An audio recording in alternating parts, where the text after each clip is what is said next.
Good morning. किसी जिनसा जब आम शिखिगला बारंबार बनवा बहुत इच्छा लगी थाए। ये चकुली ना मु फास्ट टाइम बनई थी तो फास्ट टाइम ही मोर बहुत बढ़िया होता। तो यहाँ हूँ मोर सेकेंड टाइम। तो मुझे सेकेंड टाइम रेसिपी मुझे सेयार करने को चाहिए।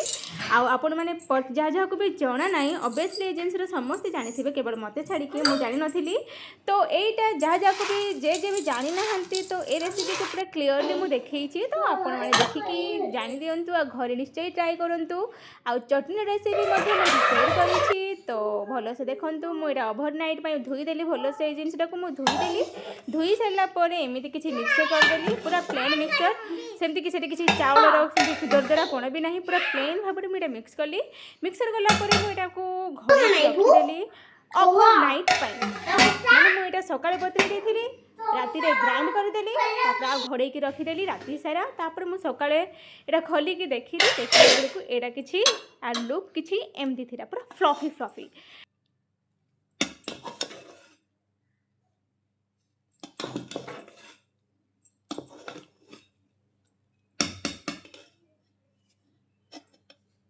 लुक को देखी जानीदेवे हाँ मोर चकुली परफेक्ट हम।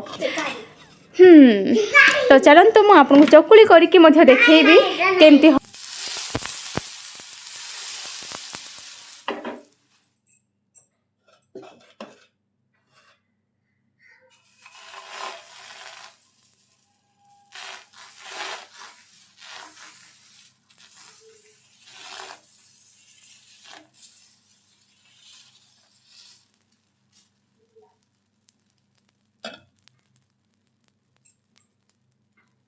ए तावा मोर नॉनस्टिक तावा थिला किंतु यूज करके एटा मोर 4 वर्ष हेलानी। तो यहाँ नॉनस्टिक नहीं यहाँ पिठा पोड़े मत चिपकी जीव। किंतु ये दशारे मु आपण सामने ही देखली ये तेल ना कि ना तेल टोटाल यूज करनी टी पानी छिंचा मारिकी टी पछी देकी मुझे चकुली बनइली जोटा कि बहुत आराम से खसीज। आउ देखु जाली एत सुंदर चारिआडे कौटी आउ तार जालीदार कणा जालीदार छोट छोट कणा आपन को देखा जाउथिबो।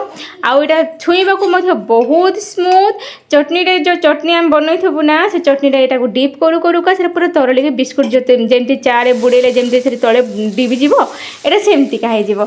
आउ आपन को मु देखाउछि मो चटनी रेसिपी मध्य मु आपन को देखेबी।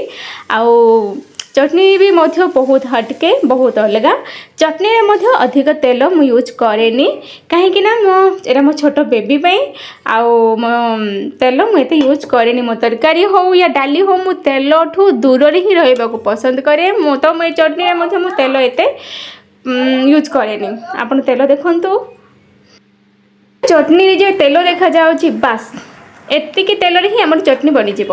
मुझे जो फ्राए करी जो ये बादाम पड़ो आउ बादाम पड़ला ये दुईटा अदा अदा देखो छोटिया अदा पड़ो छोटिया खंड अदा पड़ो आ 2टा रसुण पकईली आ गोटे कंचा मर्च पकईली कहीं आयन राग खाई पारिबनी मते राग बहुत पसंद बट आयन राग खाई पारिबनी से मुझे गोटे मात्र कंचा मर्च पकईली जोटा ये राग ना। तापर ये आम मात्र बस टिके बनइबार थिला 2 जनक पई तो बस एतिका चटनी मु रेडी करूची। आउ एथिरे प्याज मध्य पड़िबो प्याज पड़िबो तापर चना डाली मध्य टिके पड़िबो आउ टेस्ट बहुत बढ़िया हेथिबो। कहीं ना एटा मु चटनी हो या तरकारी भी हो मु पूरा एक्सपेरिमेंट करू थाउची। तो मु जानी पारुची को जिनस रे कोटा टेस्ट लागुची। तो मुझे सब कर सारी। तो यहाँ बहुत टेस्ट लगे चटनी बहुत टेस्ट लगे। ये प्याज पड़ो प्याज पड़ला आ टिके फ्राए करके एठी चना डाली पड़ो तापर यहाँ फ्राए हो गला पर बस यही तेल रे ही आम आउ जो जी भृषंग पत्र अच्छी जहाँ पाखरे से भृषंग पत्र ये भृषंग पत्र पड़े आउ टेस्ट बहुत एनहांस हो जाए आ बहुत बढ़िया लगी थाए टेस्ट। तो मोर भृषंग पत्र थिला किंतु सुखी जाइए मोर से भृषंग पत्र मुझे ही पकईदेवी आउ ये फ्राए करदेवी। फ्राए कलापर टे ठंडा है को मु चटनी करी। देखो ये का भृषंग पत्र मोर सुखी जाइए तो मुझे का भृषंग पत्र मु पकईदेली जेतिकी थिला सब पकईदेली। मोर भृषंग पत्र मत बहुत पसंद जदि मसला मसला कथा जब पड़ो ताल भृषंग पत्र मत बहुत पसंद। तो भृषंग पत्र मुझे पकईदेली आ बहुत बढ़िया भाव में फ्राए करदेली।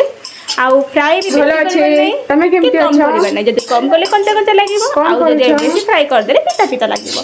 तो आम जो फ्राए करू करू का आम जानीदेबू जे तार कलर आसए बहुत बढ़िया कलर आसए तार स्मेल बहुत बढ़िया आसए। आयन उठे छे आयन कौन करू छे आयन नाचो छे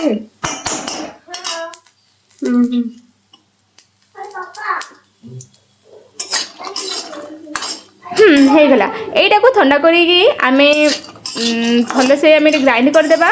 ଗ୍ରାଇଣ୍ଡ କରିଦେଲା ପରେ ଟିକେ ଲୁଣ ପକାଇଦେବା। ଲୁଣ ପକାଇ ଦେଇଗଲା ପରେ ସେ ଗ୍ରାଇଣ୍ଡ କରିବାଟା ମୁଁ ଆପଣଙ୍କୁ ଦେଖେଇ ପାରିଲିନି ସେଥିପାଇଁ ସରି। ତ ଏଇଟା ହେଉଛି ଆମର ଦୋସା ରେଡ଼ି ହେଇଗଲା। ଆଉ ଆମର ଟିକେ ପିଆଜ ଥିଲେ ତ ବହୁତ ବେଲେ ତ ପିଆଜ ଆଉ ଚଟଣି ସହିତ ଏଇଟା ଏକ୍ସେଲେଣ୍ଟ ଲାଗିବ। ଆପଣଙ୍କୁ ଅଲଗା ତରକାରୀର ଆବଶ୍ୟକ ହିଁ ନାହିଁ।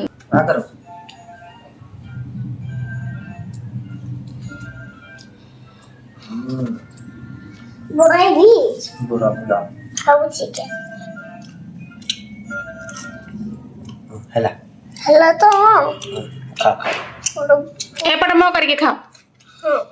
खा खा କେମିତି ଲାଗୁଛି?